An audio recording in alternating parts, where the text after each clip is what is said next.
Olá, tudo bem? Então vamos seguir no nosso bate-papo sobre a carta aos Efésios. Hoje vamos falar do terceiro capítulo e é uma carta muito importante, né, para nós católicos, para que nós possamos repensar a nossa fé e como é que a gente entende a presença de Jesus nas nossas vidas, né? E no terceiro capítulo, Paulo segue então lá na sua luta com os Efésios, né? Com aquele cuidado apostólico que ele tem, preocupado, né, para que eles cresçam no conhecimento de Jesus e também compreendam, né, a amplitude do amor de Deus. E logo no primeiro capítulo a gente vê um Paulo bem aborrecido, bem chateado, né, chamando os Gálatas de insensatos, né? E quem foi que os enfeitiçou? Ele pergunta, né? Porque na realidade a grande questão para ele, me parece, né, pelo menos no meu entendimento, a grande questão pro Paulo é tipo, vocês ouviram o evangelho, vocês se converteram a Jesus Cristo, vocês foram batizados, né?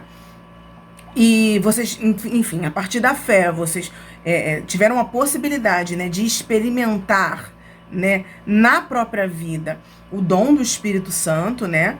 O que o Espírito Santo faz, né? Ele junta, ele reúne, ele não divide, ele não segrega, ele não separa, né? Ele traz para perto todos nós, né, que cremos em Cristo.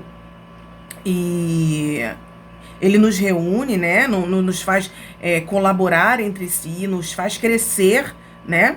E aí, então, quando eles entram em contato com a lei judaica, porque até então, né? é, Até aquele momento, os Gálatas não conheciam a lei de Moisés.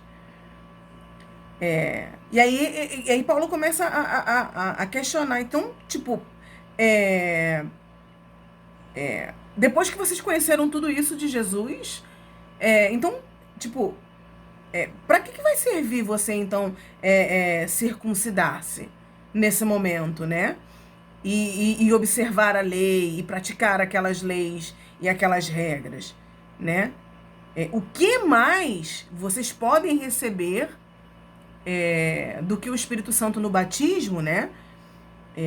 Do que a presença do próprio Cristo nas nossas vidas. E aí eu digo nós, porque eu leio essa carta realmente refletindo sobre nós nesse momento, né? Então, não é uma bagunça que eu estou fazendo daquele momento, mas eu acho que é isso.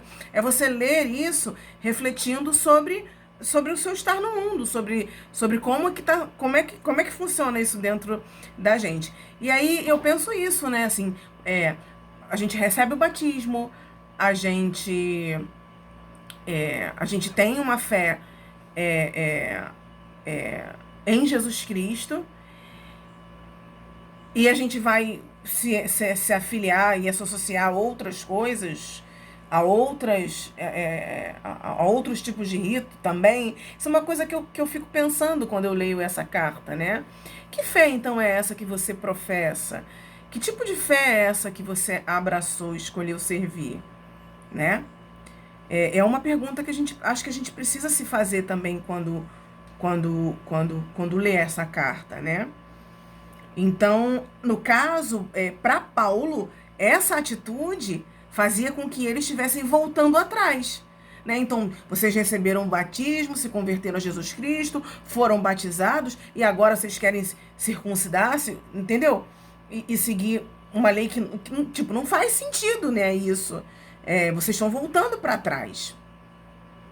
E, e aí ele segue, né? Ele segue é, falando então que é, é nas promessas, né, de Deus que a vida se dá, né? E isso acontece desde Abraão. Ora, os cristãos, eles não são uma classe inferior na aliança, entende? É, Nós, cristãos, até hoje, né? Nós podemos pensar em nós como tipo, a noiva que anseia pelo cordeiro. Porque Jesus Cristo se entregou e derramou seu sangue por nós.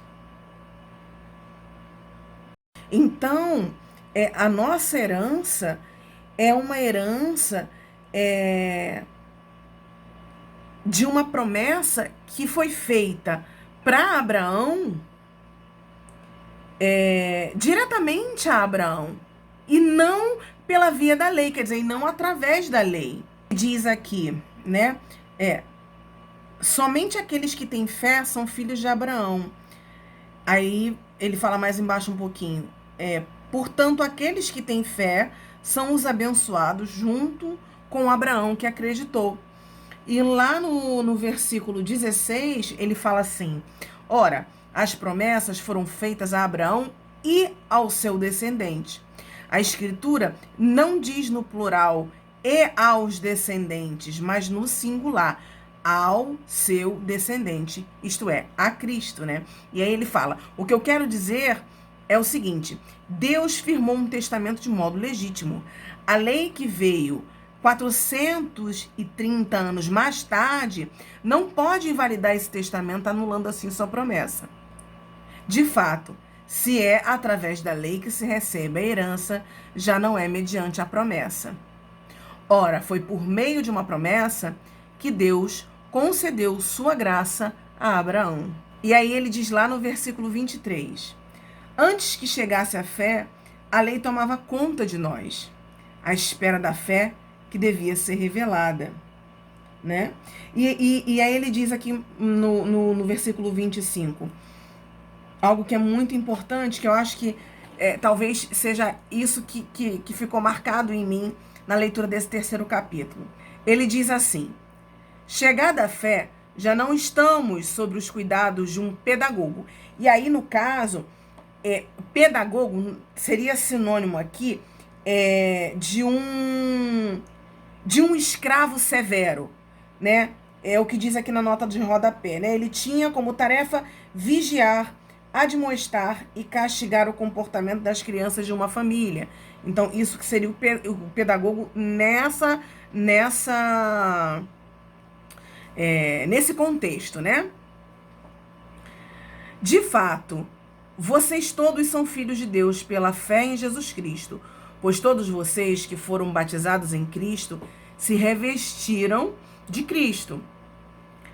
Não há mais diferença entre judeu e grego, entre escravo e homem livre, entre homem e mulher, pois todos vocês são um só em Jesus Cristo. E se vocês pertencem a Cristo, então vocês são de fato a descendência de Abraão e herdeiros conforme a promessa. Então é muito bonito isso, né? O que Paulo está tentando dizer para a gente, né? Realmente essa noção da comunidade cristã como uma comunidade acolhedora, integradora, que não faz distinção de pessoas, que não exclui, que não segrega, que não coloca apartado, mas que traz para perto, que traz para junto, que acolhe, que compartilha, que comunga, né, de um mesmo sacrifício, que é o sacrifício de Jesus. E aí, o que ele está fazendo? Ele está criticando o papel da lei, né? A lei, ela não dava para o homem a consciência dos seus pecados, entende? É como se ela mascarasse, né, aquele olhar para o pecado. Aprisionava o homem, quer dizer, mantinha ele naquela expectativa que a promessa se realizasse, mas a fim de ser liberto da própria lei, entende? A lei, ela tira o foco daquilo que é verdadeiro e daquilo que é mais importante, né? Ele fala mais pra frente aqui. Quando, porém, chegou a plenitude do tempo, Deus enviou o seu filho. Ele nasceu de uma mulher, submetido à lei, para resgatar aqueles que estavam submetidos à lei, a fim de que fôssemos adotados como filhos. Isso é muito bonito, né? A prova de que vocês são filhos é o fato de que Deus os enviou aos nossos corações o Espírito do seu Filho, que clama, Abba, Pai. E aí, mas só que isso é mais, ela é no capítulo 4, na realidade. Mas é muito bonito. No capítulo 4 a gente vai ver isso melhor. Mas é muito bonito, então, a gente pensar, né, nessa ideia de termos uma consciência daquilo que somos, daquilo que queremos e de quem nós seguimos e de qual fé a gente professa.